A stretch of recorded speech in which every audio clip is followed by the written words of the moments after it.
Hello, I'm AJ Schwichtenberg from the Sleep and Developmental Studies Lab here at Purdue. Let's talk a little bit about your sleep. You should be getting, at minimum, as an adult, 7 hours a night. If you're a young adult, you should be getting closer to 9 hours a night.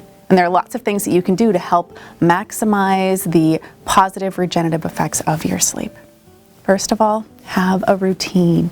Be consistent and intentional with your sleep. I often tell people a good night's sleep starts when you wake up in the morning. You want to have light exposure in the start of your day, at the beginning of your day. You want to be planful and mindful about making sure you get some exercise and activity during the day. And then you want to set yourself up to be able to fall asleep at a consistent time each night. This will mean allowing yourself enough time to be able to transition to sleep and then get your full 7 hours.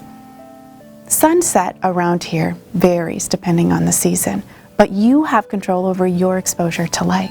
Ultimately, when the sun starts to go down, the lights in your home and in your environment should start to go down too. In particular, you want to avoid exposure to blue light at 30 minutes before bedtime. On many of our devices and our phones, they offer blue light filters. Use those. There's other things you can do too. Avoid caffeine, alcohol, nicotine before bedtime. When it comes time to go to bed at night, keep your bedroom cool, dark, and quiet.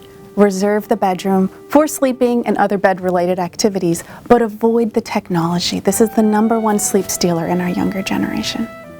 If you do feel tired during the day and you feel like you need a nap like a grown-up. That means keep your naps earlier in the day before 4 p.m. and have them be somewhere between 10 and 20 minutes.